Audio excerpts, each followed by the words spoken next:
Elias stood at the very edge of the marketplace, watching the crowd surge like a restless tide. In his hand, he gripped a worn leather satchel so tightly his knuckles turned white. For years, he had been a ghost among men, wandering from city to city, listening to the faint whispers of wisdom that drifted through alleyways. Yet, despite all he had heard, his own life felt fragile, like a house built on shifting sand. He felt the weight of his own emptiness. Taking a sharp breath, he stepped into the chaos of the square.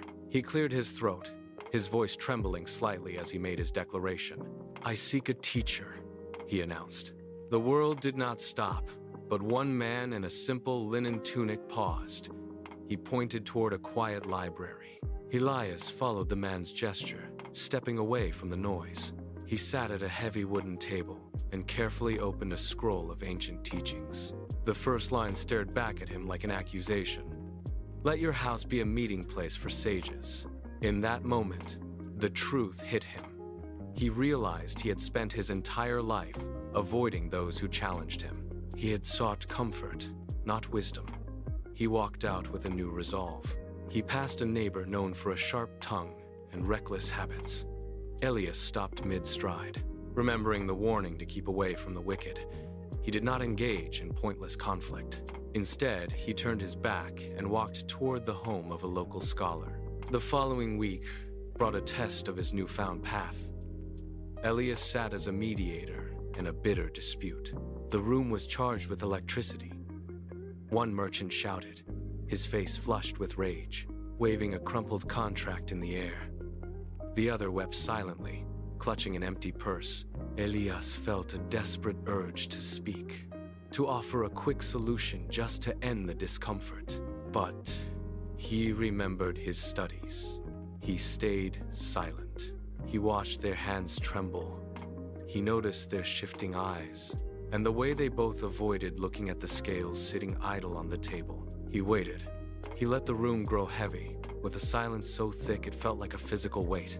Only when the anger had burned itself out did he speak. "Repeat your testimonies," he said calmly, one by one, without interruption. He did not guess at their motives. He did not assume he knew the heart of the matter. He listened with every fiber of his being, until the truth finally surfaced, clear and undeniable, like a stone resting at the bottom of a stream. He spoke his judgment with such fairness that by sunset, the two men shook hands as brothers. Elias walked home, the weight of the day pressing on his shoulders, but it was a weight of purpose.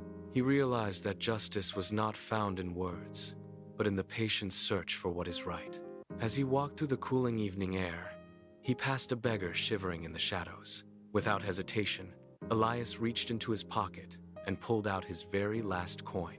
He pressed it into the man's cold palm and walked away before a word of thanks could be uttered. His mind was racing with the ancient questions.